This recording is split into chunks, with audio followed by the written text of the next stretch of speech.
Bwana Yesu usamehe dhambi nilizozifanya, usinitie majaribu, roho yako inilinde, nitolee masamaha, niokoe na jaribu, unilinde hata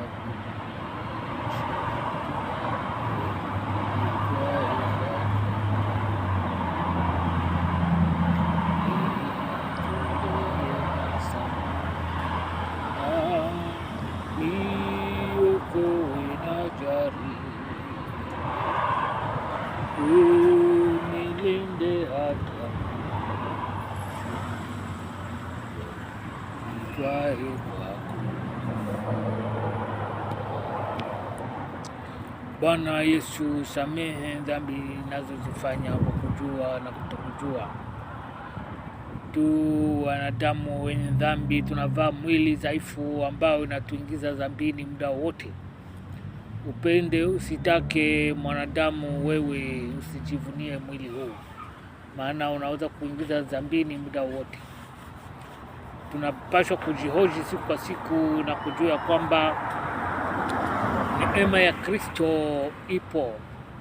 Neema ya damu ya Yesu Kristo iliyomwagika Golgotha inatosha kwetu kwa ajili ya ovu tunayotenda.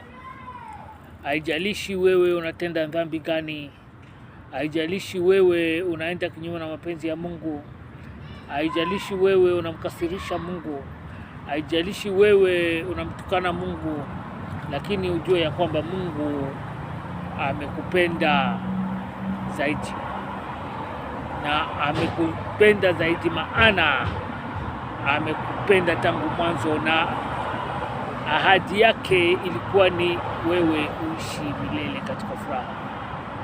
Na kwa hiyo lengo hilo ndilo lilokutuma tena kutafuta wewe uliopotea. Kwa hiyo ushukuru Mungu na ufurahie neema hiyo ya damu iliyomwagika Golgotha, ambayo inaendelea kukutafuta mpaka leo.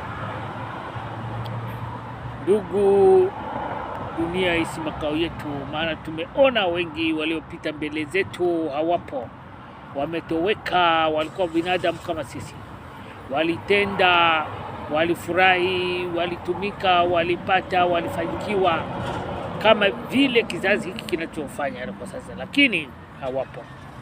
Lakini neno la Mungu linakumbusha leo, ndugu, rudi kwa Kristo, yeye aliyekufilia msalabani. Damu, maji vilitiririka Golgotha ili upate ondoleo la dhambi. Mwanadamu, wewe unayesikia neno hili la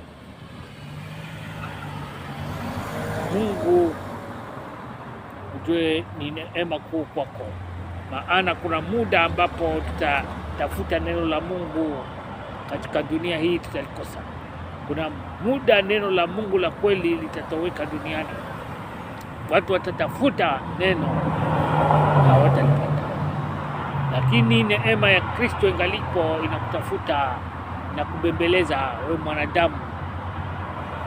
Lakini ujue ya kwamba kuna siku neema hii itakatika, na Mungu anapokumbusha ujue anakupenda na hataki upotee, anataka uishi milele katika furaha, maana alikuumba na utakatifu, isipokuwa tumeupoteza kwa kutokutii. Lakini neema yake ingali inakutafuta mpaka leo, anakukumbusha leo, njoo kwake, njoo kwake, njoo kwake, maana alikupenda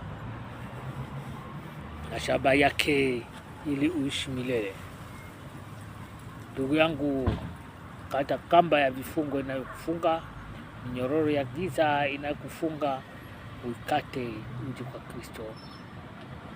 Sauti yake inakukumbusha leo, usije kusema kusikia. Neno hili kidogo libaki kwako na kwangu. Amina.